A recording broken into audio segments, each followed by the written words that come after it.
आज हम लोग आते हैं प्रकाश के अपवर्तन पर। तो क्लास 10th की फिजिक्स में बीटीसी में चैप्टर 1 में और भारतीय वन में चैप्टर 2 में दिया हुआ है। साथ ही एनसीईआरटी बुक्स में क्लास 10th के साइंस का चैप्टर 3। प्रकाश का अपवर्तन होता क्या है, इससे पहले परावर्तन समझाए थे। परावर्तन होता है कि जब किसी अपारदर्शी वस्तु से प्रकाश की किरण टकराती है तो वह उसके पार नहीं जा पाती है, तब वो क्या होता है, उससे टकरा के वापस लौटती है। यही घटना प्रकाश का परावर्तन कहलाता है। अपवर्तन में क्या होता है कि जब प्रकाश की किरणें माध्यम को चेंज करती है, सघन माध्यम से विरल में जाए या विरल माध्यम से सघन में आए। ये सघन और विरल क्या हुआ? सघन का मतलब घना माध्यम, विरल का मतलब उसकी अपेक्षा कम घना माध्यम। जैसे हवा और कांच ले लीजिए, कांच ज्यादा घना है या वायु ज्यादा घना है। इसी तौर पे कांच ज्यादा घना है तो कांच हो गया सघन माध्यम और वायु हो गया विरल माध्यम। जब किरणों के आवागमन में माध्यम में परिवर्तन होता है तो प्रकाश की किरणें अपना पथ बदल देती है, अपना रास्ता बदल देती है। यही घटना प्रकाश का अपवर्तन कहलाता है। ठीक, जैसे पानी में रखा हुआ सिक्का है, वो सिक्का आपको ऊपर उठा हुआ प्रतीत होता है ड्यू टू प्रकाश के अपवर्तन के कारण। अब छड़ डुबा के रख दीजिए पानी में, छड़ टेढ़ा दिखेगा, किस कारण से? प्रकाश के अपवर्तन के कारण। ठीक है, अब हम लोग देखते हैं कि क्या होता है अपवर्तन में। जब प्रकाश की किरणें, जैसे वायु है वो विरल माध्यम में, कांच क्या है, सघन माध्यम है। ठीक है, तो जब वायु से कांच में आएगी यानी विरल माध्यम से सघन माध्यम में आएगी तो यह किधर जाती है? ये अभिलंब जो है, अभिलंब बताए थे परावर्तन में भी, सतह पे जहाँ आपतित किरण है उसके सतह पे जो लंब होगा उसी को कहते हैं अभिलंब। तो जब प्रकाश की किरणें विरल माध्यम से सघन माध्यम में आती है तो अपने अभिलंब की ओर मुड़ जाती है। ठीक, और यही कांच से वायु में आएगा यानी सघन माध्यम से विरल में आएगा तो अपने अभिलंब से दूर हो जाती है, दूर भाग जाती है, दूर मुड़ जाती है।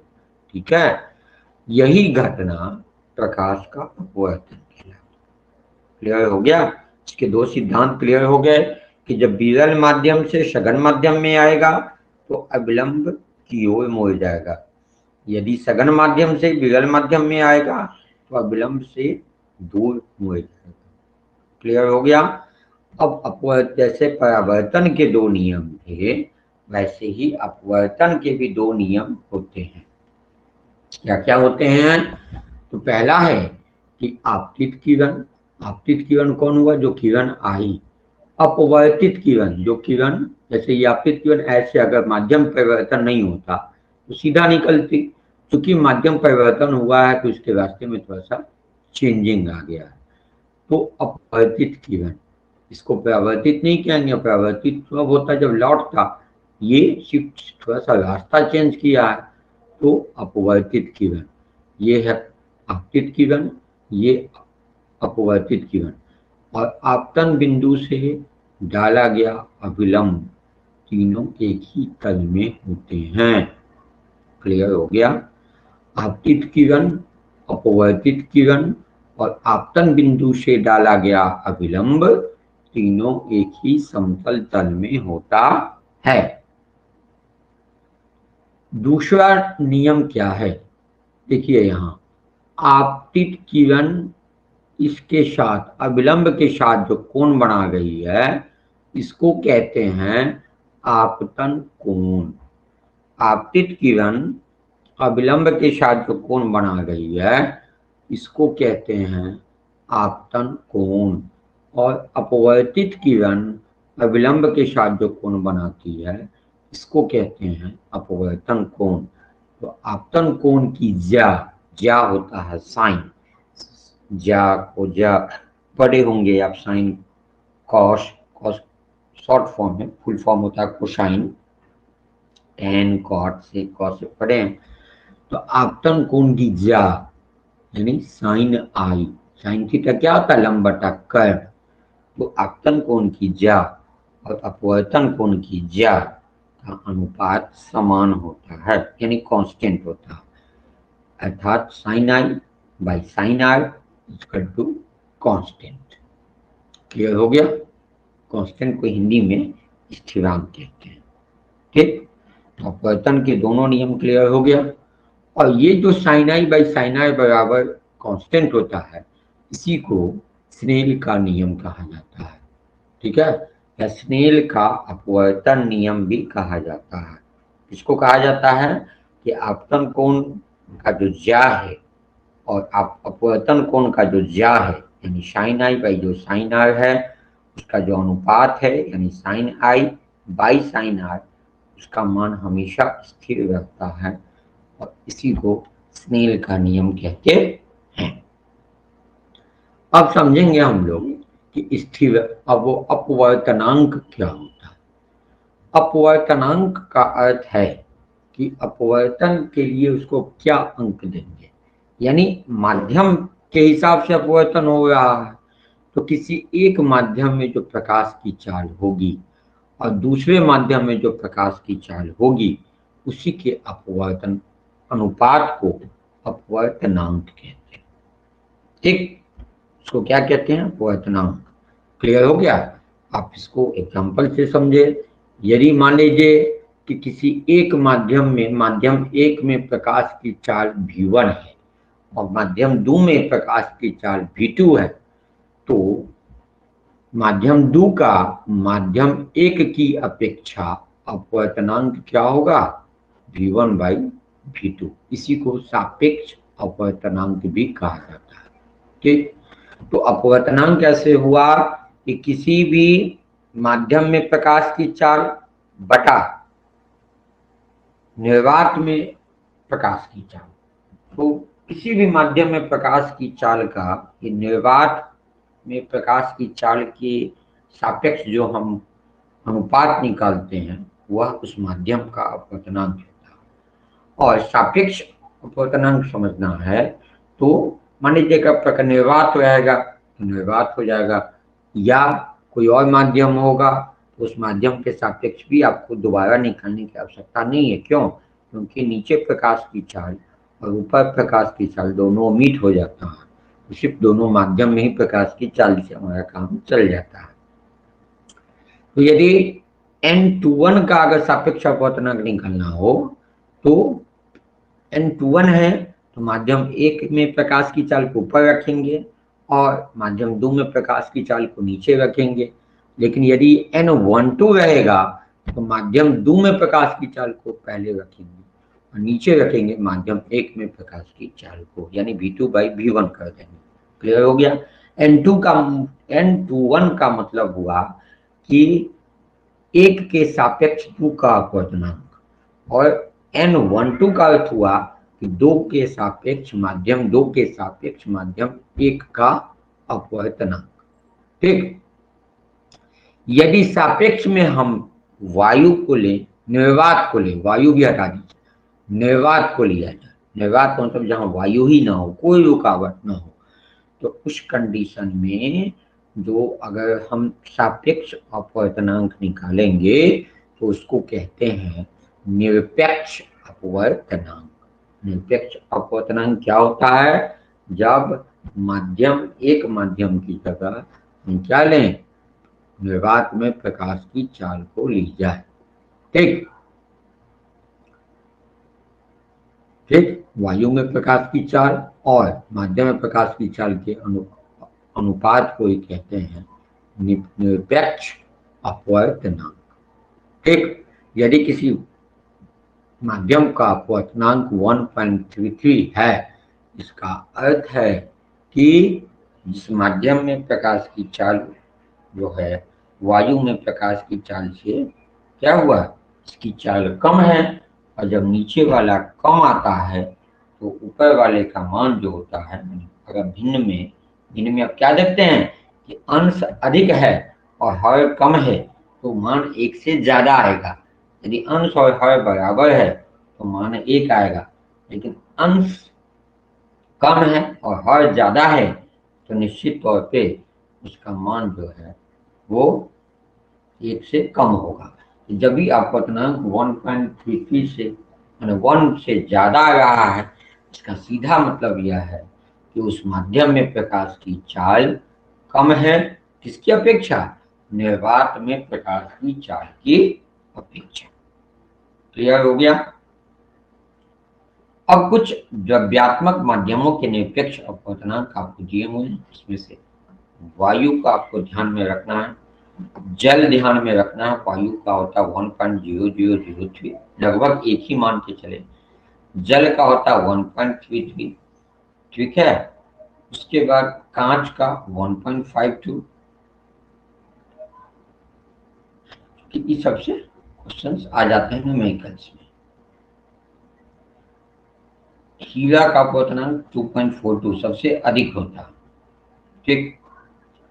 अब समझे इसको, किसी माध्यम की प्रकाश को अपवर्तित करने की क्षमता को इसके प्रकाशीय घनत्व के द्वारा भी व्यक्त किया जा सकता है। प्रकाशीय घनत्व का एक निश्चित संकेतार्थ यानी कोनोटेशन होता है, और यह द्रव्यमान घनत्व के समान नहीं होता है। विरल माध्यम तथा सघन माध्यम शब्दों का जो प्रयोग हो रहा है वो वास्तव में प्रकाशिक विरल माध्यम और प्रकाशिक सरल माध्यम से, वो जो घनत्व के हिसाब से जो सरल और विरल है उससे मतलब नहीं। इस प्रकार कहा जा सकता है कि कोई माध्यम दूसरे माध्यम की अपेक्षा प्रकाशिक सघन है या विरल है, ठीक। कम अपवर्तनांक वाला माध्यम प्रकाशिक विरल माध्यम होगा, और जिसका अपवर्तनांक अधिक होगा उसका माध्यम क्या होगा, वो प्रकाशिक सघन माध्यम होगा। विरल माध्यम में प्रकाश की चाल सघन माध्यम की अपेक्षा अधिक होती है, क्योंकि कोई रुकावट नहीं होती। अतः विरल माध्यम से सघन माध्यम में गमन करने वाली प्रकाश की किरण धीमी, विरल माध्यम में बहुत आसानी से चल रहा था, सघन माध्यम में थोड़ी सी रुकावट आई तो धीमी हो गई, और धीमी होने के कारण अविलंब की ओर झुक जाती है। जब ये सघन माध्यम से विरल माध्यम में गमन करती है तो इसका पूरा रुकावट अब कम होने लगता है, इसकी चाल क्या होती है, बढ़ जाती है। जब चाल बढ़ जाती है तो यह अविलंब से दूर हट जाती है। क्लियर हो गया।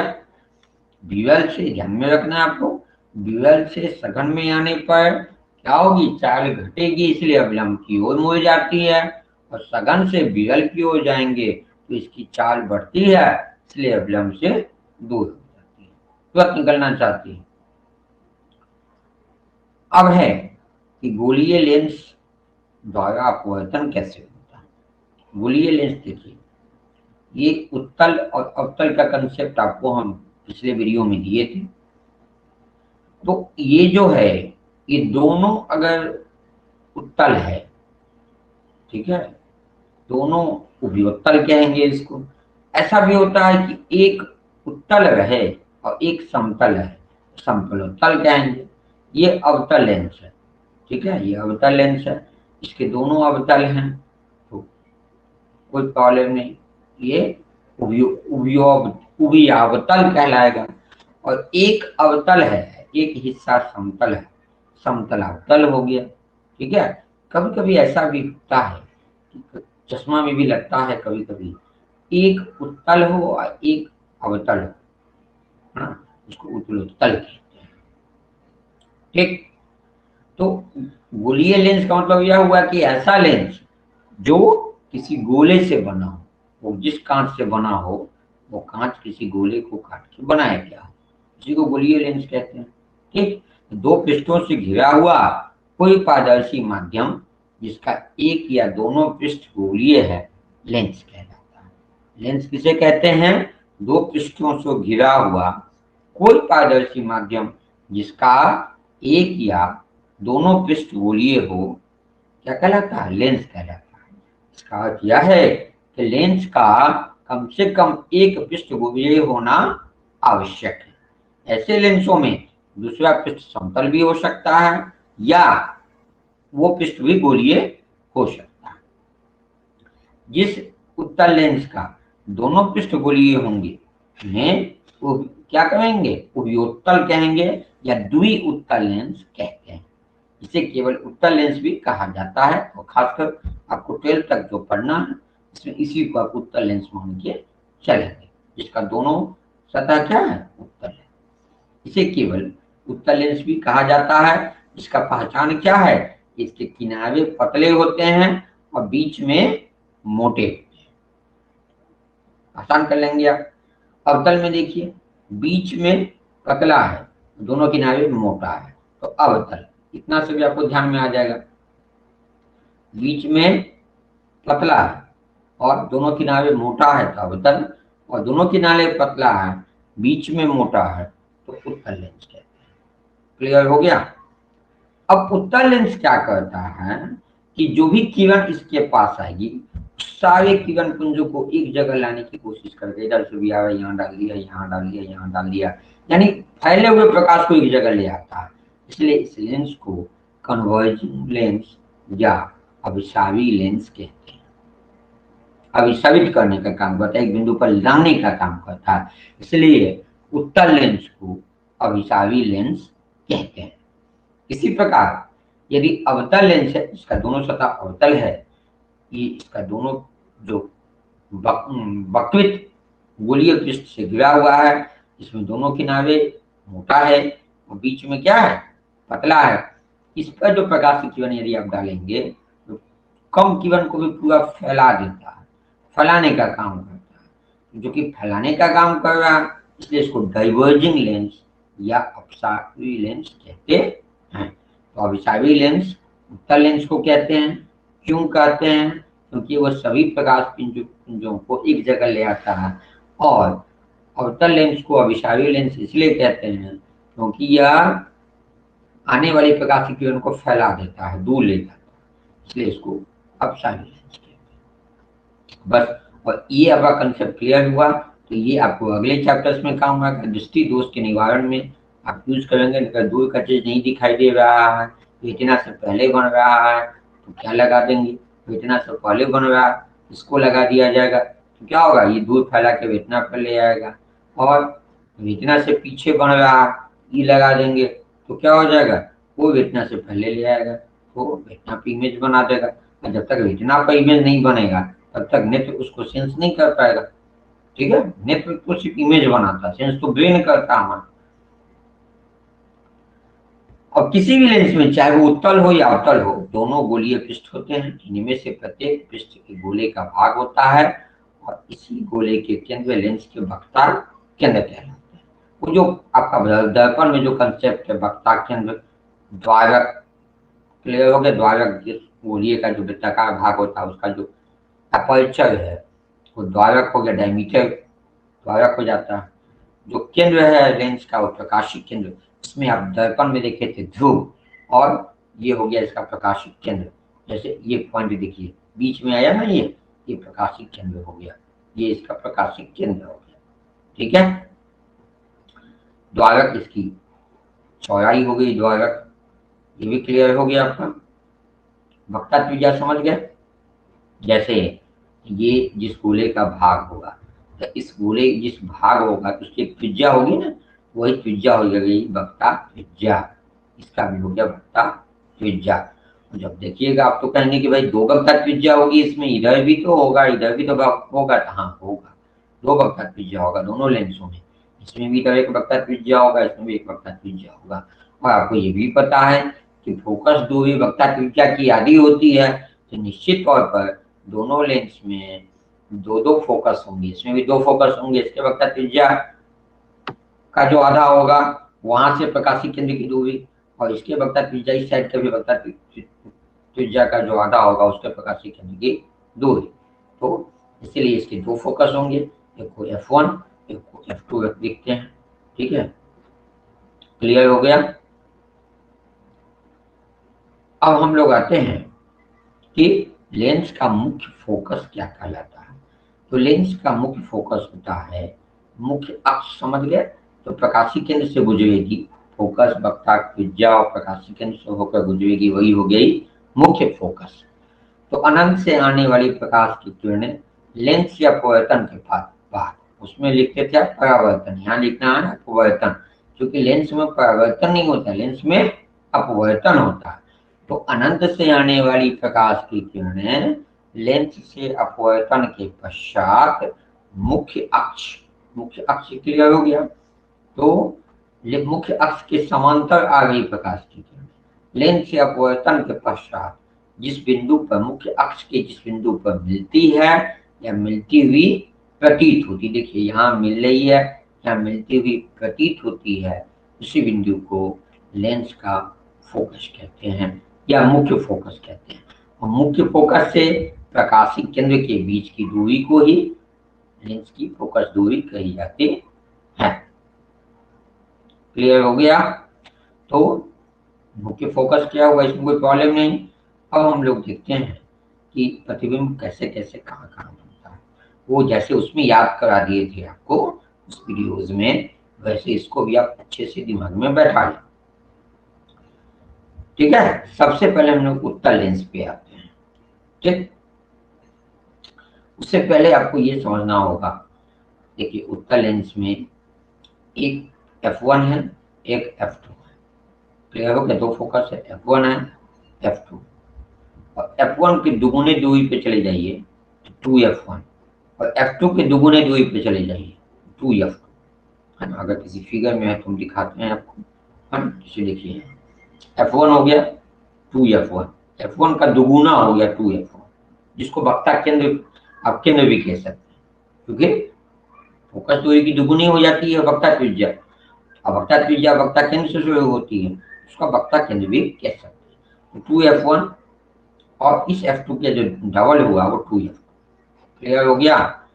अब यहाँ उत्तल लेंस में आपको इसी आवेग के माध्यम से सारा कमांड करना है।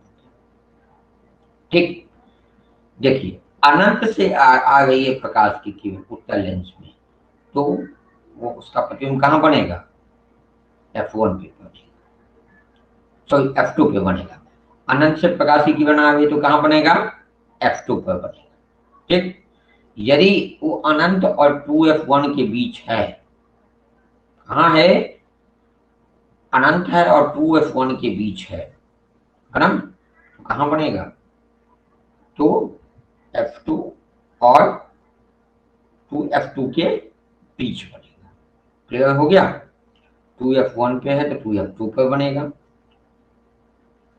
ठीक है, F1 और 2F1 के बीच है तो F2 और अनंत के बीच बनेगा, F1 पे है तो अनंत पे बनेगा, और F1 और प्रकाशीय केंद्र के बीच है, इस दर्पण के पीछे बनेगा, आभासी बनेगा। आ गया समझ में, है ना। फिर इसको हम चार्ट में भी आपको बताते हैं, लेकिन आप किरण आवेग में क्लियर कर लीजिए।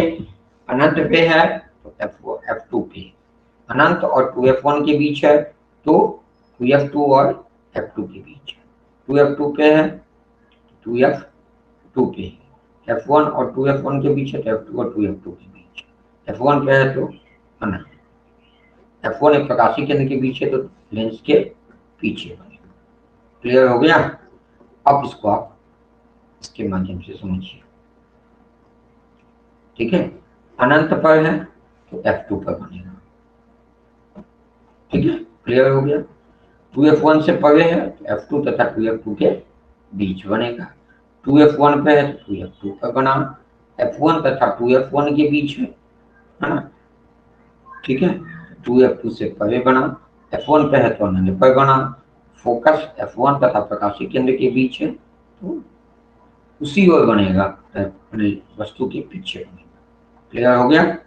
अब देखिए कि साइज क्या होगा, तो आपको ध्यान रखना है कि सिर्फ जो F1 और इसके बीच जो है, इस कंडीशन को छोड़ दीजिए, तो बाकी सभी कंडीशंस में प्रतिबिंब जो बनेंगे वो क्या होंगे, वास्तविक होगा और उल्टा होगा। क्या होगा, वास्तविक होगा और उल्टा होगा।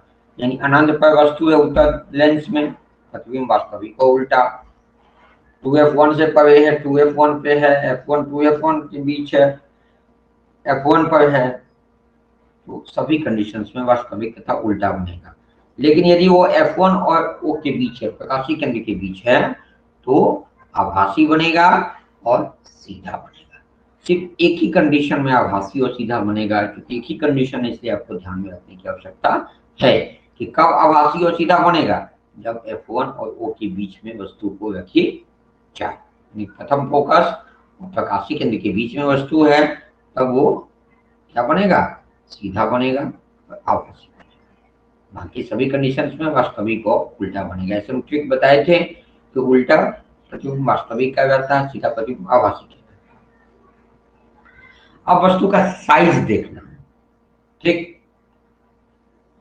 अब साइज देखने के लिए हम आपको फिर इसी कंडीशन में दिखा देते हैं। देखिए यहाँ पे अनंत पे है तो साइज छोटा, 2f1 से अनंत के बीच है साइज छोटा, 2f1 के बीच है पे है तो साइज क्या, ये बहुत छोटा, अनंत पे तो बहुत छोटा, 2f1 अनंत के बीच है तो छोटा, 2f1 पे है तो समान साइज का बनेगा। क्लियर। फिर 2f1 और f1 के बीच है तो थोड़ा बड़ा बनेगा, f1 पे है तो बहुत बड़ा बनेगा, ठीक। और f1 और प्रकाशीय केंद्र के बीच है तो बड़ा बनेगा, थोड़ा सा बड़ा बनेगा, बहुत ज्यादा बड़ा नहीं बनेगा। आपको साइज में कोई कंफ्यूजन नहीं ना रहा। अनंत पे है तो क्या बनेगा, प्रतिबिंब बहुत छोटा, अनंत और f1 के बीच है, 2f1 के बीच है तो छोटा, 2f1 पे है तो वस्तु के साइज के बराबर, ठीक है। 2f1 और f1 के बीच है तो बड़ा बनेगा, f1 पे है तो बहुत बड़ा बनेगा, f1 और प्रकाशीय केंद्र के बीच है तो क्या बनेगा, थोड़ा सा बड़ा बनेगा। ये आपको क्लियर हो गया, ठीक है। अब हम लोग अवतल लेंस की स्थिति को भी देख लें। अवतल लेंस की स्थिति में बहुत कम स्थिति है, दो ही स्थिति है। यदि अवतल लेंस में अनंत पे वस्तु है तो प्रतिबिंब f1 पे बनता है, ठीक। और यदि अनंत तथा प्रकाशीय केंद्र के बीच में कहीं है तो f1 तथा प्रकाशीय केंद्र के बीच में होता है। क्लियर हो गया। अनंत पे है तो f1 पर, और अनंत तथा प्रकाशीय केंद्र के बीच है, प्रकाशीय केंद्र मतलब लेंस के बीच वाला जो भाग हुआ उसके बीच है, कहीं भी है तो f1 तथा प्रकाशीय केंद्र के बीच में। दिक्कत। अब वस्तु का साइज देख लीजिए, यदि अनंत पे है तो बहुत अधिक छोटा है ना, और आभासी तथा सीधा बनेगा, आभासी तथा सीधा। जब भी आभासी, अवतल लेंस में आभासी प्रतिबिंब ही बनते हैं। तो अनंत पे वस्तु है तो प्रतिबिंब f1 पर अत्यधिक छोटा और आभासी तथा सीधा बनेगा। अनंत तथा प्रकाशीय केंद्र के बीच कहीं है तो वस्तु f1 और प्रकाशीय केंद्र के बीच बनेगा, जो छोटा होगा, आभासी और सीधा होगा, बहुत छोटा नहीं होगा, छोटा होगा, ठीक। अब इसको क्लियर कर लिए, इसके साइज को क्लियर कर लिए। अब हम लोग चिन्ह परिपाटी देखें। चिन्ह परिपाटी में जैसा आप लेंस में दर्पण में समझे थे वही कंडीशन इसमें नहीं है, ठीक। सिर्फ आपको फोकस दूरी को मैंने समझना है, क्योंकि अगर हम वस्तु को हम लेंस से बाईं ओर रख रहे हैं तो माइनस लेंगे, इमेज अगर बाईं ओर बन रहा है तो माइनस लेंगे, दाईं ओर बन रहा है तो प्लस लेंगे भी को। फोकस दूरी को यू से, सॉरी वस्तु दूरी को यू से, ठीक है। प्रतिबिंब दूरी को भी से और फोकस दूरी को एफ से लिखते हैं। यहाँ है f1 और f2 दो फोकस। तब आपको एक समस्या ये आएगी, दर्पण में तो ऐसा मामला था नहीं कि भाई हम उत्तल लेंस की फोकस दूरी को क्या लेंगे और अवतल लेंस की फोकस दूरी को क्या लेंगे, ठीक। तो अब आप थोड़ा सा लेंस को एक बार कॉल कीजिए और अपने से डिसीजन लीजिए। देखिए ये पड़ रहा है किस माध्यम में, इसी माध्यम में आ रहा है ना, पहले माध्यम यही है। तो पहला माध्यम यही है, तो ये जिस गोले का भाग है इसी को नाम लेंगे, आधार मानेंगे। तो ये जिस गोले का भाग है तो इसका वक्रता त्रिज्या किधर चला गया, दायां कि बायां, दाहिना चला गया। जब इसका वक्र त्रिज्या दाहिना चला गया तो निश्चित तौर पर इसका फोकस दूरी भी दाहिने होगा, यानी उत्तल लेंस की फोकस दूरी धनात्मक होती है, या हम लेते हैं धनात्मक। ठीक, ये वाला हिस्सा नहीं लेते हैं, क्यों? क्योंकि हम वस्तु को बाईं ओर रखें, तो उत्तल लेंस की फोकस दूरी क्या लेंगे? धनात्मक। अब अवतल लेंस पे आते हैं। देखिए यहाँ ये पहला सतह तो यही है, ये इधर हो गया, वक्र त्रिज्या बाईं ओर हो गया, प्रकाशीय केंद्र के बाईं ओर है, तो बाईं ओर है तो इसका आधा फोकस दूरी भी हो गया बाईं ओर। बाईं ओर हुआ प्रकाशीय केंद्र से, तो क्या लेना है? माइनस। तीन परिपाटी ध्यान में है कि बाईं ओर है, ऊपर है, बाईं ओर है और नीचे है तो माइनस, दाईं ओर है ऊपर है तो प्लस, मतलब ऊपर प्लस नीचे माइनस, दाएं प्लस बाएं माइनस, ये ध्यान में रखना आपको। तो यहाँ आप देख रहे हैं कि इसका जो फोकस दूरी है वो माइनस में आ गया, क्यों? क्योंकि ये बाईं ओर है।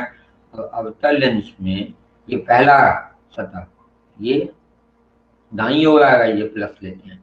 अब ऐसा इसके हिसाब से सेकंड सतह के हिसाब से कंफ्यूज नहीं हो जाइएगा, चाहे इसके सेकंड सतह के हिसाब से कंफ्यूज नहीं होना, पहला सतह ध्यान में रखना। क्लियर हो गया चिन्ह परिपाटी में? अब लेंस का जो सूत्र है वो दर्पण का सूत्र है। दर्पण का सूत्र आप देखें कि 1/v plus 1/u equal to 1/f, जहां v क्या है? प्रतिबिंब दूरी, प्रतिबिंब दूरी, u वस्तु दूरी और f फोकस दूरी। लेंस में थोड़ा परिवर्तन है, जहां प्लस था वहां माइनस है। 1/v minus 1/u equal to 1/f। हाँ, और यहां भी हम लोग चिन्ह परिपाटी का ध्यान रखना है, ठीक है?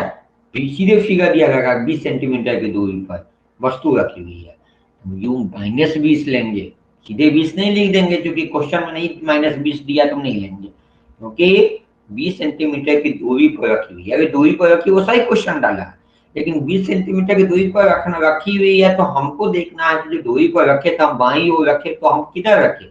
बाईं ओर रखे तो हम माइनस ले लें, है ना? ठीक है, यदि इमेज लेंस के पीछे बना है तो इमेज लेंस के पीछे बना है तो निश्चित तौर पर प्रकाशीय केंद्र के दाहिनी हो जाएगा, तो प्लस ले लें। ठीक, तो उस हिसाब से हमको माइंड मेकअप करना होगा। फोकस दूरी है उत्तल लेंस में आएगा कि 10 सेंटीमीटर फोकस दूरी का कोई उत्तल लेंस, तो 10 सेंटीमीटर फोकस दूरी का कोई उत्तल लेंस है तो उत्तल लेंस का फोकस दूरी अभी बताएं कि प्लस लेते हैं, धनात्मक लेते हैं तो हम प्लस ले लेंगे, है ना? 15 सेंटीमीटर का कोई अवतल लेंस है तो हम माइनस ले लेंगे। तो 1/v minus 1/u equal to 1/f हुआ। तो इसमें u वस्तु की दूरी कहाँ से? वस्तु से प्रकाशीय केंद्र की दूरी, v हो गया प्रतिबिंब दूरी, यानी प्रकाशीय केंद्र से प्रतिबिंब की दूरी, और f हुआ फोकस दूरी। तो हम इसमें चिन्ह परिपाटी का ध्यान रखते हैं। लेंस की तरह आवर्धन भी वही हुआ दर्पण में, दर्पण की तरह लेंस में भी कि प्रतिबिंब की ऊंचाई और वस्तु की ऊंचाई के अनुपात को क्या कहते हैं? आवर्धन कहते हैं। और इसका मान वही h/h होता है, जहाँ h' हो गया प्रतिबिंब की ऊंचाई, h हो गया बिंब की ऊंचाई या वस्तु की ऊंचाई। ये v/u की होता है, इसका मान इसमें v/u होता है, दर्पण में आपको -v/u था, इसमें v/u होता है। अब इसको न्यूमेरिकल्स कैसे बनाते हैं? जैसे मान लीजिए किसी उत्तल लेंस की फोकस दूरी 15 सेंटीमीटर है, बिंब को लेंस से कितनी दूरी पर रखें कि इसके द्वारा बिंब का लेंस से 10 सेंटीमीटर लेंस द्वारा उत्पन्न आइडेंटिफिकेशन आपको निकालना, जो मिले वो लिखते चले जाइए। लेंस अवतल लेंस की फोकस दूरी 15 सेंटीमीटर, लेंस क्या है? अवतल है, सीधा लिख देंगे हम -f बराबर -15। क्यों -15 लिखेंगे? क्योंकि लेंस क्या मिला हमको? अवतल। बिंब को लेंस से कितनी दूरी पर रखे? u निकालना है, वस्तु को रखना है, वस्तु नहीं पता कहाँ है, तो क्या निकालना है? u निकालना है। और यह जो है प्रतिबिंब कितना बन रहा है? 10 सेंटीमीटर की दूरी पर। तो अवतल लेंस में आप दोनों देखे हैं, दोनों कंडीशन में देखे हैं कि जो इमेज बन रहा है वो लेंस की ओर बन रहा है, तो हम माइनस रखेंगे। तो यहाँ हम -10 सेंटीमीटर ले लिए, ठीक, तो -10 हम ले लिए v और f ले लिए -15, u फॉर्मूला में बैठा दिए, 1/v minus 1/u equal to 1/f formula है। हम 1/u निकालना है तो v को उधर ले गए, है ना? तो u उधर चला गया 1/u, तो 1/v माइनस 1/f, v का मान डाले 1/-10 डाले, सीधे देखिए यहाँ क्वेश्चन में 10 डाला था, चिन्ह परिपाटी के हिसाब से -10 लिए, तो हम यहाँ -10 डाल दिए, ठीक। और यहाँ माइनस, यहाँ f -15 लिए, और -15 क्यों लिए, चूंकि अवतल लेंस है, माइनस माइनस हो गया प्लस, इसको सॉल्व कर दिए, u -30 सेंटीमीटर आ गया, तो -30 सेंटीमीटर u आ गया, यानी बिंब की दूरी 30 सेंटीमीटर हो गया, ठीक। आवर्धन क्या है, v बाई यू, चिन्ह परिपाटी के साथ लिख देंगे, v है -10 और u आया -30, ठीक। माइनस माइनस कट गया, 1/3 या 0.33 हो गया, यह इसका आवर्धन। क्लियर हो गया। उत्तल लेंस पे भी एक न्यूमेरिकल समझ लीजिए, कोई 2 सेंटीमीटर लंबा, यानी यहाँ पे बिंब यानी वस्तु की ऊंचाई दे दी गई है, 10 सेंटीमीटर फोकस दूरी के उत्तल लेंस, सीधा मार दीजिए f = +10, f = +10 डाल दीजिए, और वस्तु की ऊंचाई दिया हुआ है तो h + 2 सेंटीमीटर दीजिए, ठीक। क्योंकि वस्तु तो उल्टी नहीं रखे हैं, सीधा रखे हैं, जैसे प्लस लिए, है ना, लंबवत रखा हुआ है, रखा हुआ है, इसलिए लंबवत है तो +2 ले लिए। बिंब की लेंस से दूरी 15 सेंटीमीटर, तो u तो -15 ले ही लेते हैं, v निकालना सिंपल है, सबका मान डाल दिए, v निकालना है, 1/u + 1/f हो गया, -15 + 1/3 आ गया +30, है ना। अब +30 आया, यानी v आया +30, इसका मतलब क्या है, यहाँ मिस्टेक है, v होगा +30, u नहीं होगा, है ना। तो v +30 है, इसका क्या अर्थ है कि प्रकाशिक केंद्र के वो बाईं ओर बना कि दाईं ओर बना, सिंपल। अब आप जवाब दीजिए, अगर माइनस आता तब ना बाईं ओर बनता, और प्लस में आया यानी वो दाईं ओर बना, दाईं ओर बना है प्रकाशिक केंद्र के, क्योंकि वास्तविक है, तथा उल्टा आवर्धन होता है प्रतिबिंब की ऊंचाई बटे वस्तु की ऊंचाई, या v बाई, तो v बाई u होता है, तो v बाई u के हिसाब से आप v ले लिए, आपका आवर्धन निकल गया, ठीक। आवर्धन -2 आता है, इसका अर्थ है कि प्रतिबिंब उल्टा, ठीक। लेंस की क्षमता क्या होती है, तो लेंस की क्षमता हो गया कि किसी लेंस द्वारा प्रकाश किरणों को अभिसरण या अपसरण करने की मात्रा को उसकी क्षमता के रूप में व्यक्त किया, यानी कितना डिग्री वह उसको फैला देगा या एक जगह ला देगा, कर देगा या अपसरित कर देगा, क्या कहते हैं, लेंस की क्षमता कहा जाता है, और यह फोकस दूरी के व्युत्क्रम के बराबर, ठीक। तो लेंस की फोकस दूरी के व्युत्क्रम को लेंस क्षमता कहा जाता है, और इसका मात्रक डायोप्टर होता है, ठीक। और क्षमता को इंग्लिश में पावर कहते हैं, इसलिए P = 1 होता है, और इसका ऐसा ही मात्रक डायोप्टर होता है, और एक डायोप्टर उस लेंस की क्षमता है जिसकी फोकस दूरी क्या होती है, 1 मीटर होती है।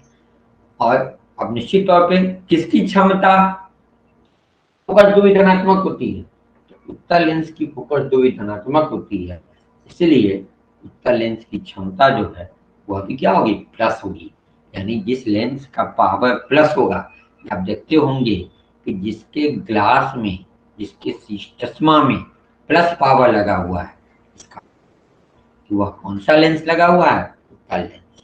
क्लियर हो गया आपको, कोई कंफ्यूजन नहीं रहेगी। और अवतल लेंस की फोकस दूरी क्या होती है, माइनस, तो उसका व्युत्क्रम भी हो गया माइनस, माइनस आ गया, इसका अर्थ है कि अवतल लेंस का पावर माइनस में आता है, तो जिसके चश्मा में आप देखेंगे कि माइनस पावर लगा हुआ है, इसका अर्थ है कि उसको अवतल लेंस लगा। क्लियर हो गया, माइनस पावर है तो अवतल लेंस, प्लस पावर है तो उत्तल लेंस। क्लियर हो गया। अब देखेंगे कई प्रकार के केंद्र ऐसे हैं जिसमें कई लेंस लगे जाते हैं, है ना, उन्हें प्रतिबिंब को आवर्धित तथा सुस्पष्ट बनाने के लिए संयोजित किया जाता है, ठीक। अब इसमें अब उसकी क्षमता कैसे निकालेंगे, तो जितने भी पृथक पृथक क्षमताएं होंगी, सभी पृथक क्षमताओं का जो बीजगणितीय योग होगा, वही उस यंत्र का क्या होगा, प्रकाशिक क्षमता होगी। क्लियर हो गया? और समझ में आ गया आपको? अब ये चैप्टर्स आपका क्लियर हो गया, और चैप्टर्स क्लियर होने के बाद आप क्वेश्चन आंसर देखें। हमको नहीं लगता कि कोई कंफ्यूजन होगा। किसमें किसी कार का अग्रदीप हेडलाइट में किसका प्रयोग होता है, कल बताए थे। यहाँ फैलाने का काम करेगा तो अवतल दर्पण का प्रयोग होता है। किसी वाहन का पार्श्व पश्च दृश्य दर्पण उत्तल लेंस का प्रयोग होता है। ये सब आप पढ़ेंगे, कहीं कोई कंफ्यूजन होगा, हमको नहीं लगता कोई कंफ्यूजन होगा। यदि कंफ्यूजन है, एक वीडियो को 2 बार और देखें। एक एक चीज को हम क्लियर करने की कोशिश किए हैं। इसके बावजूद भी कोई अगर कंफ्यूजन है, निश्चित तौर पे आप कमेंट बॉक्स में डालें, हम आपको रिप्लाई के माध्यम से आपको समझाने की कोशिश करें।